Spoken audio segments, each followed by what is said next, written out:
Oh, good evening, everybody. Donato Rufo coming to you with our big Italian Christmas show. We'll call this Christmas Italian style.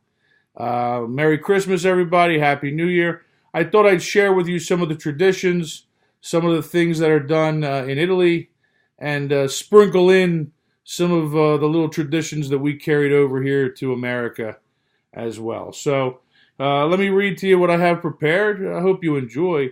Christmas is a major holiday in Italy, which means Italians celebrate lots of great, unique Christmas traditions. Across Italy, Natale tends to be a family centric holiday, a time to stay at home and eat with loved ones. But customs also vary from town to town, city to city, from exactly which dishes are served to when they open presents, and even some of the religious aspects are different from region to region. Italians kick off Christmas season and start decorating for Christmas on the day of the Immaculate Conception, December 8th. In other countries, Thanksgiving, sometimes Halloween, when you look around it lately, signals the start of the Christmas season. In Italy, though, Christmas officially kicks off with the day of the Immaculate Conception of Mary on December 8th. This is when decorations go up both on the streets and inside Italian homes, and when some Christmas markets start. Decorations and huge Christmas trees can be found in main piazzas, like in front of the Colosseum or in Milan's Piazza Duomo. And Babbo Natale, or Father Christmas, the Italian version of Santa Claus, starts to spread holiday cheer. During the 8 days before Christmas, go caroling and keep an eye out for bagpipe players. The 8 days before Christmas, also known as the Novena, are filled with carolers singing traditional songs around their neighborhoods. If you're in Rome, southern Italy, or Sicily, keep an eye out for the Zampopernari, or bagpipers. They travel from the nearby mountains to play their merry folklore carols. Presepe, and more Presepe. Along with the fancy lights, wreaths, and trees, Presepe, which are nativity scenes, are displayed in many churches and piazzas. Crafting these ornate works of art by hand remains an artisanal tradition in many parts of the country. If you want to go to the source, head to Naples. The southern Italian city is world famous for their handmade Presepe. It still has whole streets with one workshop after another devoted to the craft. Games are often played this time of year in the old country. Tombola is a game that is very similar to bingo in the States, where numbers are picked from a drum and called out, and players have to cover an entire row to win. It is played pretty much all over Italy from Christmas Eve to the Epiphany. Although more modern tombola sets come with chips or blots to cover the numbers, most people play the traditional way, covering the numbers with torn pieces of orange or tangerine skins, with beans, or with lentils. Let me change over, and I have a vivid memory as a young child being at my grandmother Nonna Rosina's house on Santa Strada, 7th Street in Wilmington, and me and my cousins, my uncle, my aunts, we'd all sit around their big table, and my uncle Celujo, he was kind of running the game, and he'd call out the numbers, and I still remember when he'd say, B cinquantacinque. He'd mix English and Italian with the numbers and the letters. I think sometimes he let the kids win too.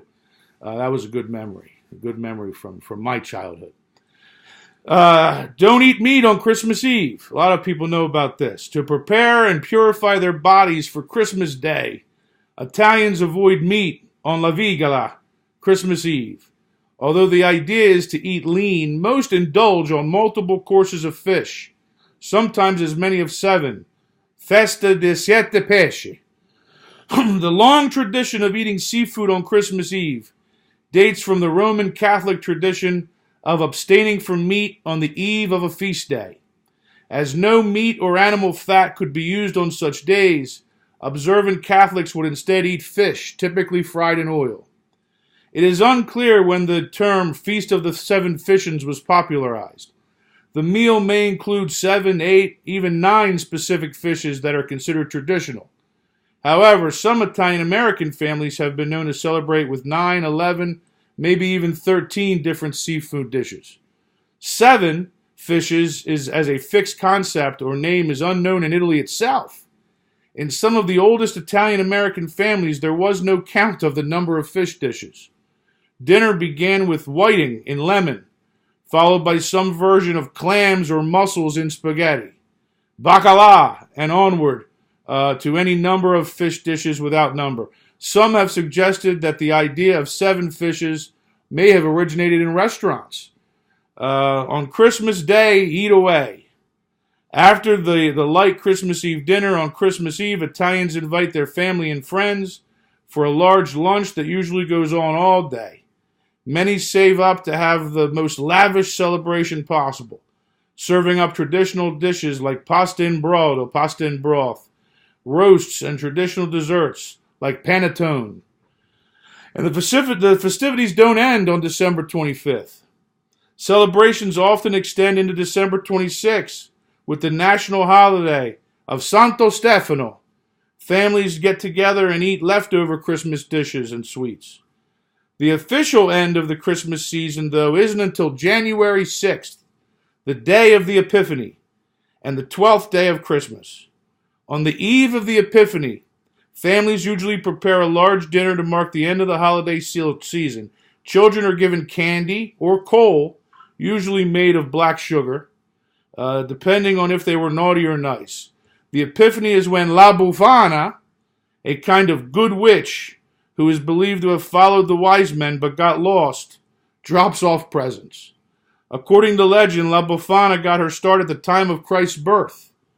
There are a few versions of the story, but the most common is that the 3 magi asked the old woman for directions to the scene of the Nativity. She didn't know where it was, but let them stay the night before they journeyed onward. When they left the next day, she realized she wanted to join them, but she had no idea where they had gone or where Jesus was. So, she still flies around today, still looking for the baby Jesus. After January 6th, you'll see Christmas markets close and decorations start to come down. And as far as La Befana goes, that was a big deal for me too. We got gifts, we got presents on Christmas. But on La Befana, that's when we got stuff we really needed. La Mutande, some underwear, some socks. And if you were a little rough that year, maybe you got an onion in your stocking. But La Befana was a big deal for me growing up. Some other little things, you know how the Americans, l'American, they put milk and cookies out for Santa Claus. My house, we put cookies, biscotti, that my mother or my grandmother, I guess, had made. But we used to put a nice little shot of anisette or amaretto. One of those little pretty cordial glasses with the stem. We'd put that out for Santa Claus.